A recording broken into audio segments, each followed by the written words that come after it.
Hello, कैसे हैं आप लोग। मैं बता दूं, मैं बहुत अच्छा हूँ। तो मैं जेपी सर, मैं आप लोग को जो 2026 आज जो फाइनेंशियल अकाउंटिंग का एग्जाम हुआ, तो उसका जो short question true false filling the blanks का क्या क्या आंसर हो सकता है, मैं उसका आंसर बताऊंगा। और पेपर का हम लोग एक क्या करेंगे, फटाफट ओवरव्यू लेंगे कि पेपर किस टाइप का आया था। ठीक है, तो चलिए हम लोग स्टार्ट कर लेते हैं। तो सबसे पहले हम लोग बात कर लेते हैं ट्रू फॉल्स और फिल इन द ब्लैंक्स का। तो पहला क्वेश्चन दिया हुआ है, profit and loss account is an absorbent account. तो इसका आंसर होगा ट्रू। कुछ कुछ लोगों ने फॉल्स लिख के आया है, कुछ लोगों का बोलना है कि फॉल्स होगा, पर मेरे हिसाब से तो इसका आंसर ट्रू होना चाहिए। उसके बाद में नेक्स्ट है, classification of assets as current assets and fix asset is done as per cost concept. तो ये फॉल्स होगा, क्योंकि क्लासिफिकेशन जो होता है वो गोइंग कंसर्न कंसेप्ट के बेसिस पे होता है। इसके बाद में हम लोग बात करते हैं क्वेश्चन नंबर 3 का। तो ये credit balance in current account will be shown on the liability side of the balance sheet. तो यस, ट्रू होगा। क्रेडिट बैलेंस होने से लायबिलिटी साइड में लिखते हैं। और receipts and payment account includes revenue item. तो ये भी ट्रू होगा, क्योंकि रिसिप्ट्स एंड पेमेंट अकाउंट में रेवेन्यू आइटम भी आता है और कैपिटल नेचर आइटम भी आता है। ठीक है, तो पहला वाला का ट्रू होगा, फिर फॉल्स, फिर उसके बाद ट्रू ट्रू। इसके बाद में फिल इन द ब्लैंक्स के बारे में बात करते हैं हम लोग। तो ये है accounting standard 7 deals with construction contracts. ठीक है, उसके बाद में नंबर 2 है, dissolution of firm means dissolution of partnership holes. तो यहाँ में होगा फार्म। तो मतलब dissolution of firm means dissolution of partnership also, मतलब फार्म का डिजोल्यूशन होगा तो पार्टनरशिप का भी डिजोल्यूशन ऑटोमेटिक हो जाता है। उसके बाद में नंबर 3 है, under single entry system A trial balance can not be drawn. तो यहाँ पे फिल इन द ब्लैंक्स में क्या होगा, सिंगल एंट्री।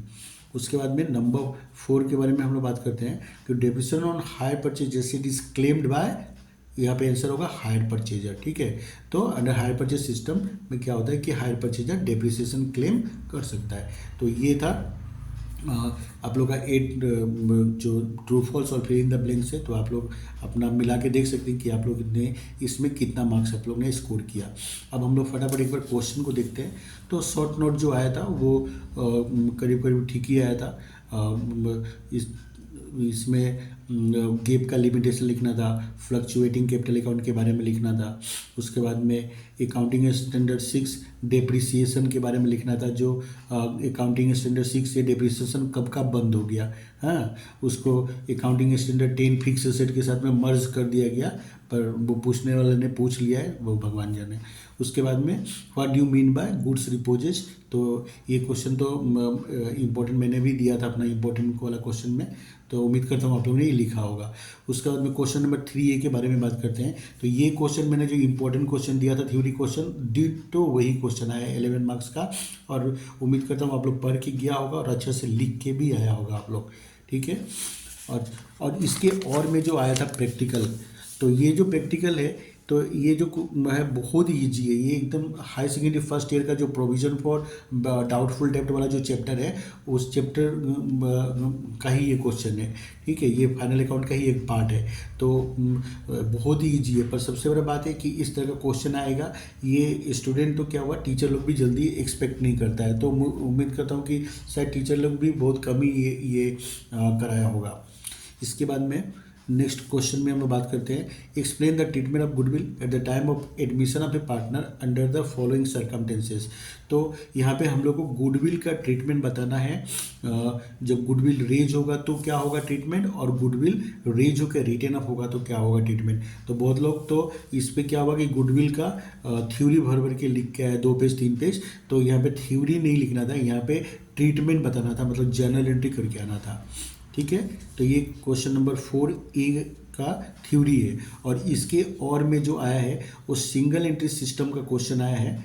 ठीक है, तो सिंगल एंट्री सिस्टम में हम लोग को यहाँ पे क्या बोला है बनाने के लिए, बोला यहाँ पे prepare trading profit and loss account और बैलेंस शीट। तो मैं बता दूं कि ये जो सिंगल एंट्री सिस्टम का क्वेश्चन आया है, ये ऐसा क्वेश्चन है जो स्टूडेंट तो छोड़ो, अच्छा टीचर लोग भी नहीं बना पाएंगे, इस तरह का क्वेश्चन है। ठीक है, तो ये क्वेश्चन थोड़ा सा मतलब अलग ही लेवल का क्वेश्चन है। ठीक है, तो जिन लोगों ने खूब डीपली जाके पढ़ा होगा तो उम्मीद करता हूँ वो सोल्व कर पाएंगे, नहीं तो ये इतना इजी क्वेश्चन था नहीं। उसके बाद में अब क्वेश्चन नंबर 5 के बारे में हम लोग बात करते हैं। तो यहाँ पे क्या बोला है, how will you prepare the balance sheet, मतलब क्या है कि रिसिप्शन पेमेंट अकाउंट से हम लोग क्लोजिंग बैलेंस शीट कैसे बनाएंगे, ओपनिंग बैलेंस शीट कैसे बनाएंगे, प्योर प्रैक्टिकल बेस्ड थ्योरी है, ये रॉ थ्योरी नहीं है। जो लोग प्रैक्टिकल को अच्छा से किया होगा उसका आंसर ये लोग बहुत अच्छा से लिख पाया होगा लोग, जो लोग प्रैक्टिकल ठीक से नहीं किया होगा वो लोग ये आंसर नहीं सकेंगे, ठीक है। ये रॉ थ्योरी नहीं है, प्रैक्टिकल के ऊपर में ही थ्योरी है। तो मैंने बहुत 3-4 महीना पहले ही वीडियो बनाया था कि जो भी थ्योरी आता है वो प्रैक्टिकल के ऊपर ही थ्योरी आता है। तो बहुत लोग सोचता है कि वो सिर्फ थ्योरी पढ़ के चले जाएंगे एग्ज़ाम में और एग्ज़ाम में वो पास कर लेंगे, चाहे अच्छा मार्क्स स्कोर कर लेंगे। तो ये सब्जेक्ट में तो कम से कम पॉसिबल नहीं है। उसके बाद में इसका और में जो क्वेश्चन आया था, डेप्रिसिएशन का क्वेश्चन आया था, इजी क्वेश्चन था। जो लोग ने भी डेप्रिसिएशन चैप्टर अच्छे से किया होगा उम्मीद करता हूँ वो लोग कर लिया होगा। उसके बाद में नंबर 6 क्वेश्चन है, ये क्वेश्चन हायर परचेज सिस्टम का क्वेश्चन था। मैंने अपना जो वीडियो दिया था फाइनेंशियल अकाउंटिंग का, मैंने उसमें बताया था कि हायर परचेज इस बार आएगा ही आएगा श्योर। और आप लोग ने अगर हायर परचेज सिस्टम का प्रैक्टिस किया होगा, प्रैक्टिकल किया होगा तो बहुत ही इजी क्वेश्चन था ये क्वेश्चन, करने लायक क्वेश्चन था और आप लोगों ने ज़रूर किया होगा। उम्मीद करता हूँ कि 11 मार्क्स आप लोग को श्योर मिल जाएगा। और इसके और में जो थ्योरी दिया था तो वो थ्योरी भी कोई इजी थ्योरी नहीं था। Discuss the legal provision of the companies act 2013 regards to financial statement of a company. तो हम लोग को यहाँ पे लीगल प्रोविजन बताना था कि फाइनेंशियल स्टेटमेंट कैसे बनाया जाता है एज पर कंपनीज एक्ट 2013। तो ये भी थ्योरी कोई कॉमन थ्योरी नहीं है, अनएक्सपेक्टेड थ्योरी है ये, ठीक है। तो ये था 60 मार्क्स का क्वेश्चन। और उसके बाद में ये जो बेक लगा है 2023 बैच वाला लोग के लिए, तो उन लोग के लिए तो ये 3 थ्योरी दिया था। तो ये तीनों थ्योरी 4 थ्योरी था, ये कॉमन थ्योरी ही था। तो उम्मीद करता हूँ वो लोग ने ये ज़रूर से लिखा होगा। तो मैंने इन शॉर्ट में यही बोलना चाहता हूँ कि अगर कोई भी ये सोच रहा है कि फाइनेंशियल अकाउंटिंग वो चाहे मतलब सिर्फ थ्योरी पढ़ के चला जाएगा तो फिर बहुत मुश्किल है इसको पास करना। आप लोग का मतलब मैं गॉड से प्रे करूँगा कि आप लोग का ब्रेक ना लगे, आप लोग पास कर जाओ।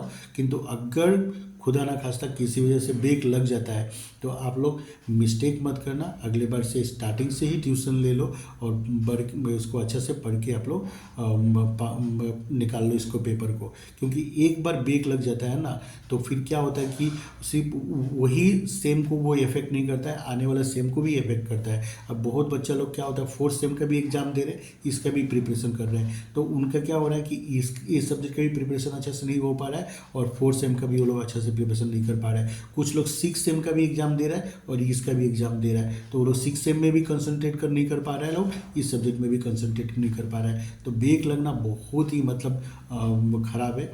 तो इसलिए मैं सजेस्ट करूँगा कि रिस्क नहीं लेना चाहिए और इसको सीरियसली इसको पढ़ना चाहिए। अकाउंटेंसी कोई ऐसा कोई मजाक वाला सब्जेक्ट है नहीं, ठीक है। हम लोग मिलते हैं नेक्स्ट वीडियो में, तब तक के लिए बाय बाय।